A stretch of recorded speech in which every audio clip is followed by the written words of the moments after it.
Truckers pour la vie est présenté par Transport Magazine, Truckers Bar, Burroughs. Bien heureuse de vous retrouver à Truckers pour la vie. Cette semaine, à l'émission... Moi, mon camion est bourrassant. Lui, il laissait l'espace pour passer. Fait qu'au CB, moi, je lui dis, vas-y, passe, tu peux me dépasser. Il est en train de me dépasser, puis il essayait de se tenter sur moi, comme pour que je pogne le clos, là.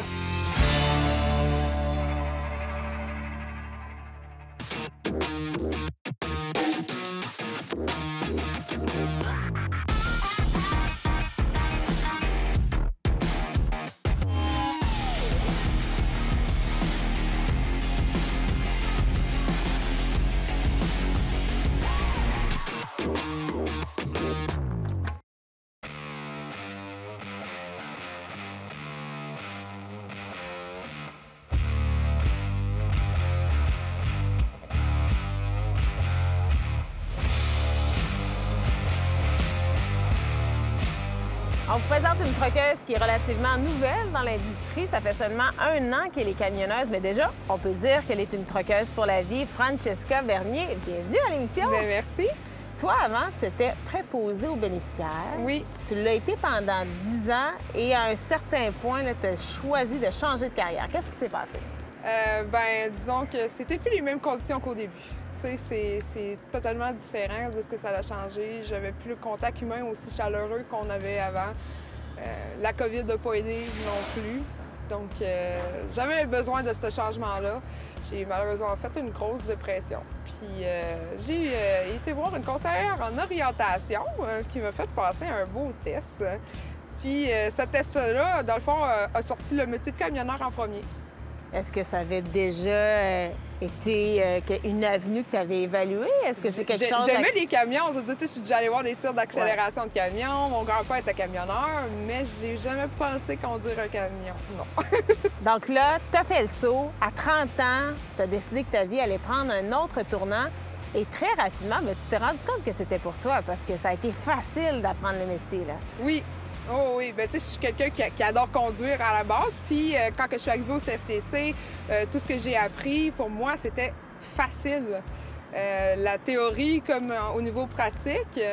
Puis, tu sais, c'est arrivé dans le camion, tout ce que les enseignants nous enseignaient, ça rentrait bien là, quand même dans la tête. C'est sûr que c'est à chaque jour qu'on s'améliore, là, mais ça a super bien été. Puis même que...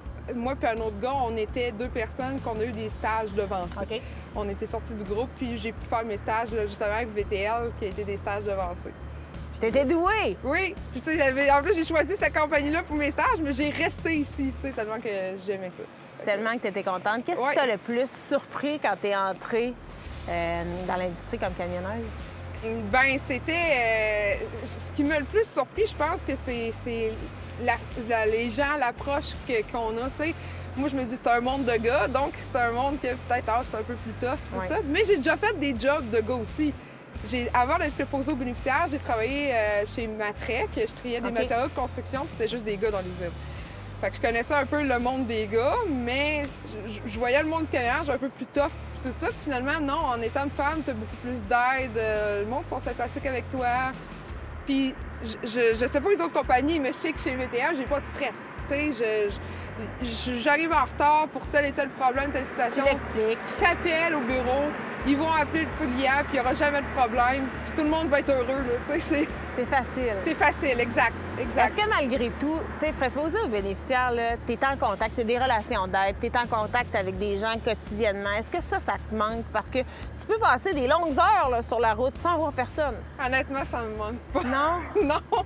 J'adore le contact humain. Tu sais, je vais adorer arriver chez mes clients. Je vais adorer... Tu sais, je vais parler au téléphone avec des amis, ma famille. Tu sais, oui, mais je suis bien seule. Je suis bien seule dans mon camion. Tu sais, j'ai pas besoin de ça. T'es sur ton X?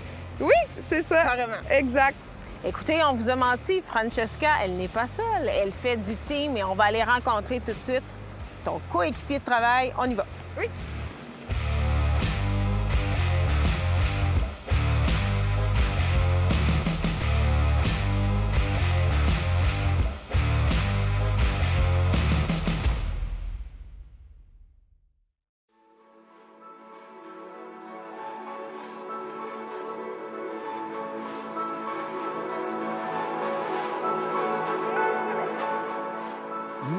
1897, c'est l'année de fondation de Autocar, une légende en Amérique du Nord.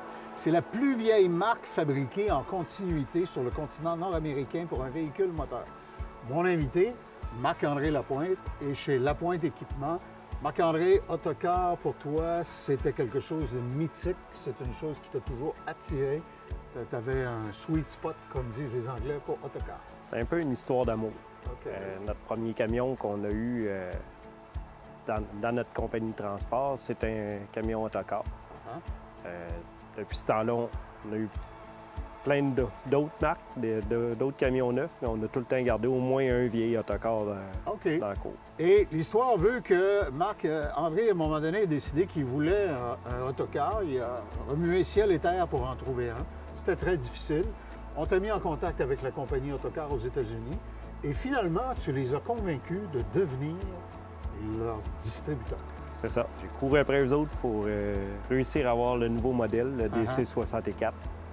C'est le premier au Canada. Celui-ci est très rare. Ils en ont fabriqué un certain nombre. Autocar en possède certains. D'autres ont été détruits dans les tests d'accident.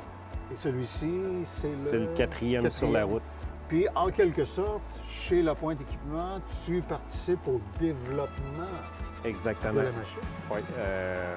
Nous autres, on le roule comme un prototype pour voir le vieillissement du camion, voir les petits bobos qui pourraient en sortir. À date, super de bons camions. On n'a pas eu à rester en panne encore. OK. Puis, évidemment, c'est des plateformes qui sont réputées pour être vocationnelles. Alors, on les voit souvent sur des bétonnières, toutes sortes de types de véhicules. Des bétonnières, des roll-off, des porte-conteneurs, en dompeur, en camion grue, camion pompe. Ce qui fait que ton acharnement à vouloir représenter Autocar fait que maintenant tu as celui-là. Tu participes au développement et tu peux maintenant les distribuer. Exactement. Il y a même le numéro de téléphone 418 Autocar. J'essaierai d'avoir un numéro comme celui-là. Vous allez voir comment c'est pas nécessairement possible. Hey, si on allait essayer ça, je jouais là, moi j'ai... Hein? Parfait. C'est parti. Parfait.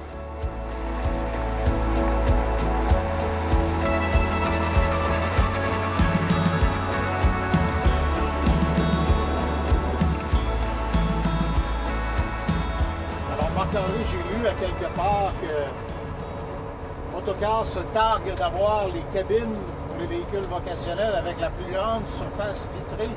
Je suis obligé de dire que ça semble être le cas pas mal. C'est vrai. On est pas mal dans les seuls à avoir les vitres de coin de cabine. C'est plaisant quand on a à couper une intersection, on a une belle visibilité. Tu peux travailler sur ton bronzage pendant l'été en plus. Oui. Autocar ne veulent pas fabriquer de camions autoroutiers. Ils veulent rester avec des camions à cabine sans couchette. En 2024, on va être capable d'avoir un camion tracteur avec un plus gros moteur. La renommée d'avoir des camions plus solides, plus durables, je pense que c'est encore ça. Je sais que chez Autocar, une partie de leur réputation, c'était le confort, mais surtout la solidité des cabines. Ils se sont fait reprocher pendant des années de ne pas les changer assez souvent. Et apparemment, leur logique, c'était de dire c'est la recette gagnante, pourquoi on le changerait? Puis aujourd'hui, c'est drôle. Tout le monde change leur cabine, puis la clientèle reproche le changement. Ça allait bien, pourquoi changer ça? Exactement. OK. C'est un camion qui est plaisant au point de vue client. Autocar vise beaucoup sur le coût de revient à long terme d'un camion. Il y a très peu de pièces captives dessus. Comme les interrupteurs, c'est tous des interrupteurs qui sont pas vraiment coûteux. Des choses qui sont propres juste à la compagnie. Exactement. Que tu es payé pour acheter les autres. Exactement. Ah, OK. Puis chaque camion est fabriqué spécifiquement pour le client. Le manufacturier à l'usine le configure pour ce que le client a demandé. Exact. Sur le montage d'un camion, il y a une trentaine de pages d'options. Les choix de moteur, choix de transmission, de différentiel, de ratio, de suspension, tout selon l'application du camion. Cet essai routier vous a été présenté par Lapointe Équipement.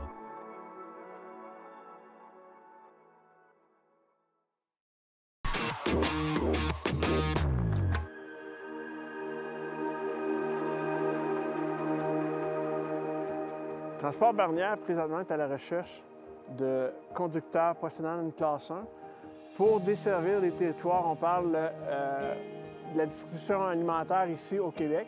On dessert la Gaspésie, on dessert la Côte-Nord, on dessert le Lac-Saint-Jean, on dessert le nord du Lac-Saint-Jean. Et de plus, on dessert aussi la côte est américaine, on fait de l'île de New York, on fait du Wilmington, Delaware, on fait un peu partout. On peut se promener aux alentours de 46 États américains, ce qui fait que les gens chez nous, on a des horaires qui sont très flexibles. On a des gens qui vont travailler sur des horaires de 5 jours. On a des gens qui vont travailler sur des horaires de 4 jours. Il y en a qui vont partir plus longtemps. Alors, ce qui permet des gens qui sont des retraités, des semi-retraités qui désirent venir travailler 2 à 3 jours semaine, bien, on a des postes pour eux. Les gens qui sont monoparentales une semaine sur 2, bien, je suis capable de m'adapter et de leur offrir du travail une semaine sur 2. Alors, tous les gens qui arrivent présentement chez Transport Bernière et qui sont dans l'inconnu, bien, on offre aussi le système de mentorat à tous les nouveaux chauffeurs. Ce qui veut dire, moi, ça fait 20 ans que je chauffe dans une compagnie, j'arrive chez Transport Bernière, cette personne-là va être jumelée à un mentor pour 3 mois. Ce qui veut dire, quand on a une question, je ne suis pas certain comment je me présente chez un client, qu'est-ce que je dois faire, on appelle le mentor, il est là pour nous desservir. Chez Transport Bernière, on a un service de formation continue ici. Alors, on a des gens qui sont en place pour vous soutenir et vous encadrer. Alors là-dessus, on travaille beaucoup dans l'encadrement. Transport Bernière est fier. On s'est associé avec 2 centres en transport au Québec. En formation, on offre l'ATE, l'alternance travail-études. Alors, ce qui nous permet d'avoir les candidats qui sont formés directement chez nous avec le personnel enseignant de ces centres en transport. Et ces gens-là, ils viennent faire leur formation et après leur formation, bien, ils ont un emploi assuré, ce qui est plaisant pour eux. Ils n'ont pas à se casser la tête, ils n'ont pas à savoir qu'est-ce que je vais faire à la fin de ma formation. Ils sont déjà en place. À la première journée à l'école ici, ils font déjà partie de l'équipe de Transport Bernière. Pour tous ceux qui sont intéressés d'en savoir plus, allez sur notre site bernière.ca. Toutes les informations sont là. Nous avons un terminal ici à Duberger et l'autre terminal est à Boucherville.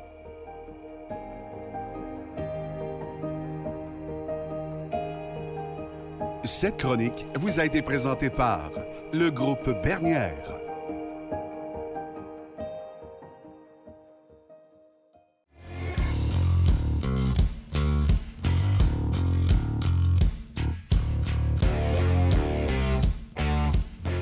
Surprise! Francesca ne fait pas du team, mais elle a un coéquipier bien particulier, c'est Corky, qui est avec elle pratiquement tout le temps, hein, Francesca?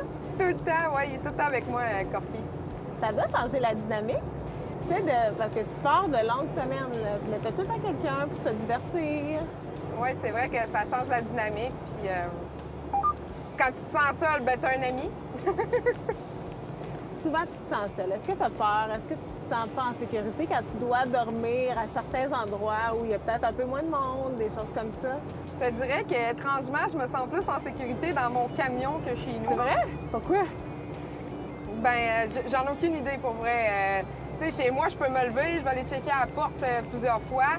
Dans mon camion, je vais barrer mes portes, je ferme mes rideaux, puis je me sens en sécurité. Puis, tu sais, même, je peux te dire que j'ai dormi à une place dans le BC sur la 16, que t'as aucun service, rien, puis il fait vraiment, vraiment noir, là.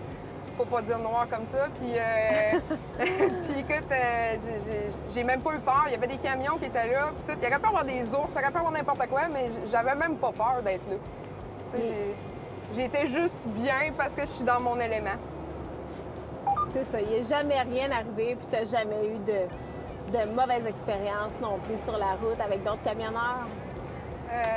Non, des mauvaises expériences, oui, j'en ai eu. Tu sais, d'ailleurs, c'est une des raisons pourquoi que j'utilise pas le CB. C'est en Oklahoma.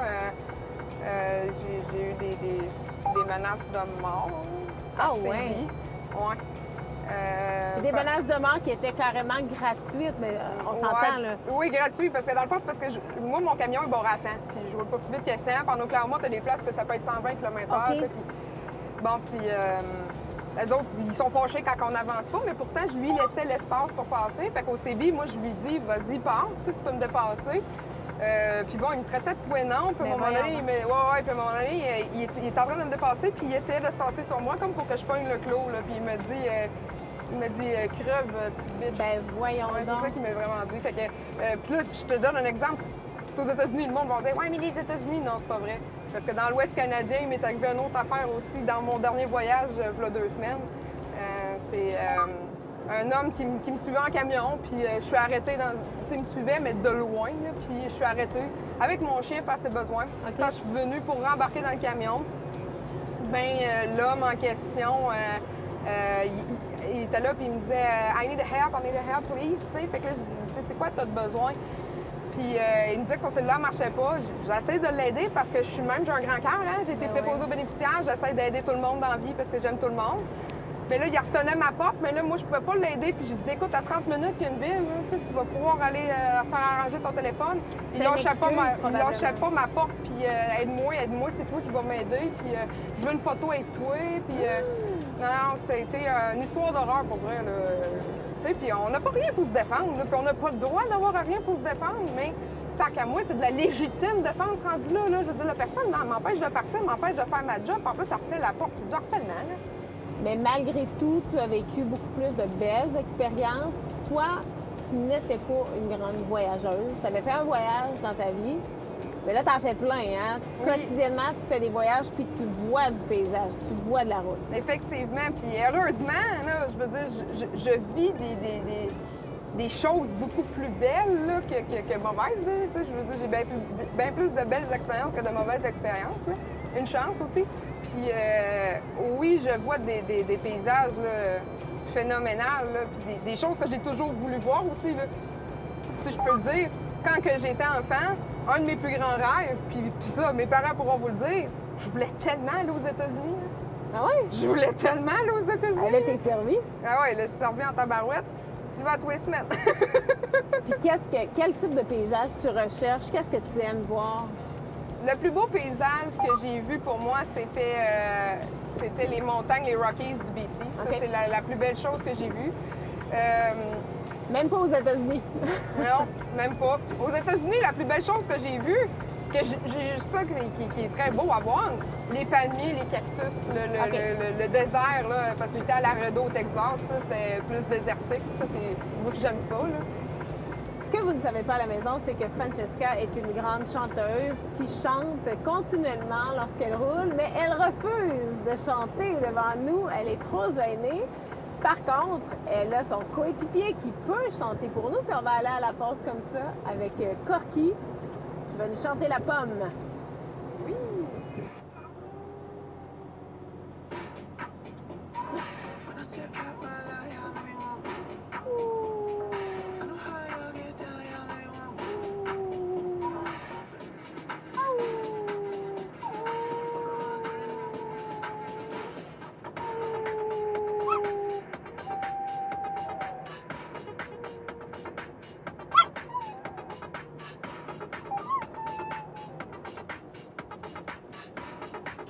C'est beau, mon Corky! C'est beau, c'est beau d'amour.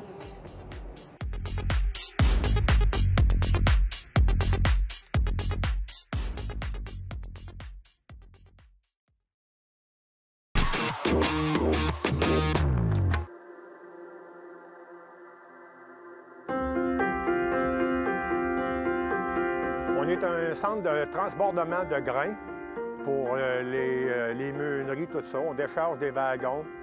On décharge 3 wagons à l'heure ici. Charger des vannes, ça prend 5 minutes. Puis on distribue dans tous les meuneries du secteur, autant à Montréal que Nouveau-Brunswick. Il n'y a pas de temps d'attente ici. Les vannes, ils arrivent, puis au bout de 10 minutes, ils sont repartis, comparativement à d'autres plans, des fois, qu'ils ont des temps d'attente de 1 heure, de 2 heures d'attente. J'aime ma job, ça fait 40 ans. Luc, mon boss, ça fait longtemps qu'on se connaît. On est des chums, on se fait confiance l'un et l'autre.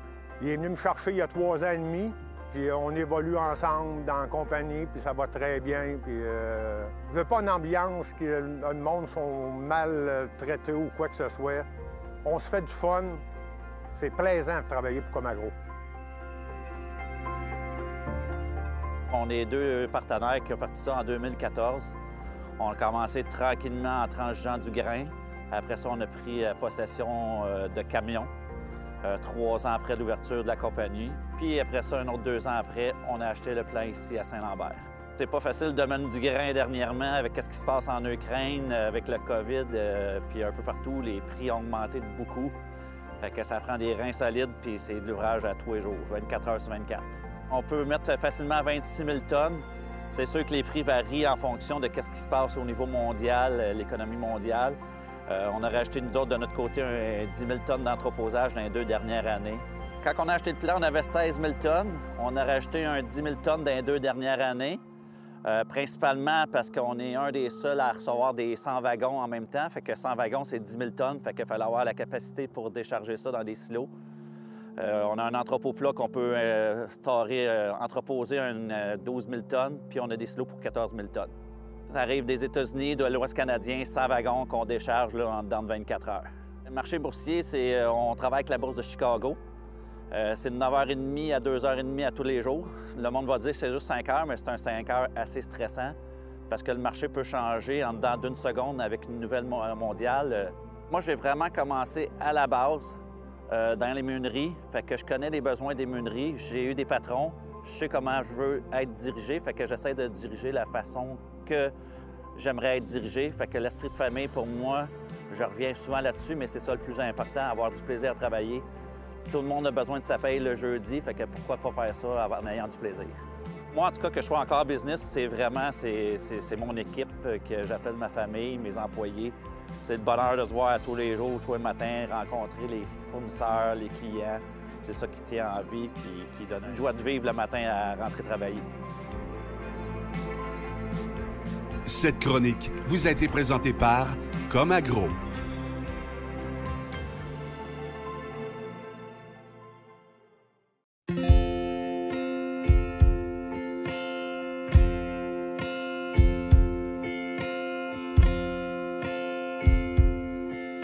Francesca, on vient tout juste d'arriver à ton point de déchargement. Qu'est-ce que tu transportais aujourd'hui? Des biscuits.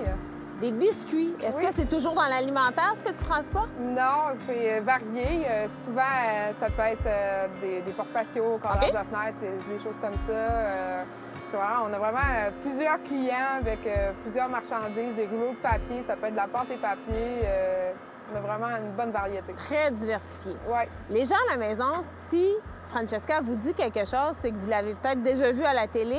Tu as fait L'amour est dans le pré il y a quelques années, mais tu n'as pas trouvé l'amour. Non, j'ai pas trouvé l'amour dans le pré. pré. C'est sur les routes que tu as trouvé l'amour. Oui, dans le domaine, oui. Donc là, tu es en couple actuellement avec un camionneur. Ça doit être beaucoup plus facile d'avoir quelqu'un qui comprend ta réalité, surtout que toi, tu pars de longues semaines. Oui, c'est beaucoup plus simple aussi. Donc, parce que j'étais en couple avec quelqu'un qui ne faisait pas ce métier-là, puis je trouve que c'est plus difficile, tu sais, les fins de semaine, les organiser, parce que tu le sais pas quand tu finis, puis tu le sais quand tu pars, mais tu le sais pas c'est quand est-ce que tu arrives. Ça fait 1 an environ que tu es dans le métier. Sens-tu que tu en apprends encore chaque jour? Je vais en apprendre toute ma vie. Parce que la personne qui va dire qu'il sait tout de suite, c'est pas vrai. Parce que peu importe l'âge que tu as, tu vas apprendre toute ta vie. Fait que non, je fais pas tout dans le domaine du camionnage.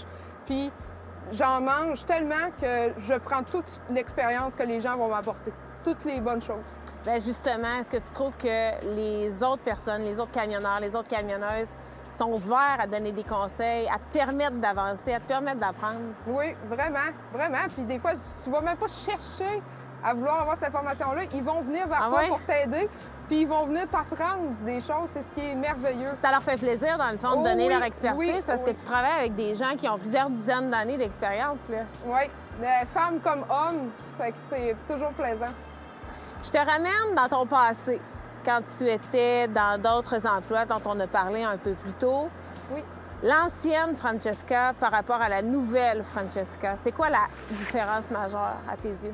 La nouvelle Francesca est heureuse. Elle fait la job la plus belle au monde, puis elle est heureuse. Tu sais, avant ça, j'étais une personne, je vivais des dépressions hivernales. Maintenant, j'en vis plus parce que je m'en vais dans le sud puis il fait soleil. Je me promène, je vois des beaux paysages. Donc, je le ressens dans mon humeur. Je suis une personne qui est beaucoup plus enjouée, joyeuse. Puis j'adore faire des blagues, fait que j'en fais encore plus. des blagues plates comme des blagues drôles. Fait que, tu sais, je suis beaucoup mieux, honnêtement, ouais. Nouvelle Francesca, qu'est-ce qui fait en sorte que tu es une truckeuse pour la vie? Bien, je suis une truckeuse pour la vie parce que je me vois pas faire autre chose, honnêtement. J'ai fait déjà autre chose, puis aujourd'hui, ce que je fais, c'est la plus belle job au monde. Tu sais, je ferais pas d'autre chose. J'ai la chance de voyager, j'ai la chance d'être heureux dans ce que je fais. J'ai la chance que mon travail, même si c'est censé être stressant, je le trouve même pas stressant. C'est facile comme ça pour moi, puis j'adore ça. Puis même, je te dirais, c'est même pas un travail pour moi, c'est une passion. Puis une passion, c'est comme un passe-temps, t'aimes ça, faire ça. Fait que, tu sais, j'adore ça. Cette passion, on la sent quand on te parle. Merci beaucoup, Francesca, pour ton partage. Ça a été un réel plaisir. Bien, merci beaucoup. Merci à vous autres.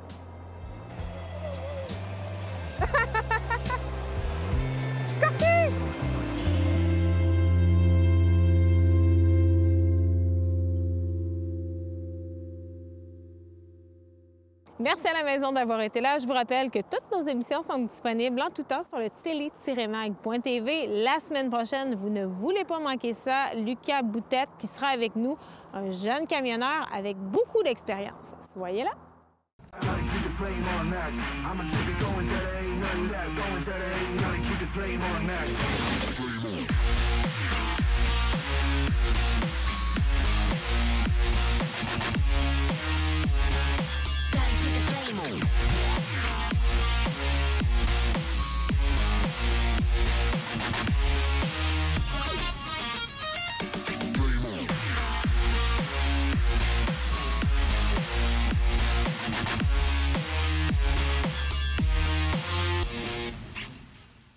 Truckeuse pour la vie vous a été présenté par Transport Magazine, Truckers Bar, Burroughs,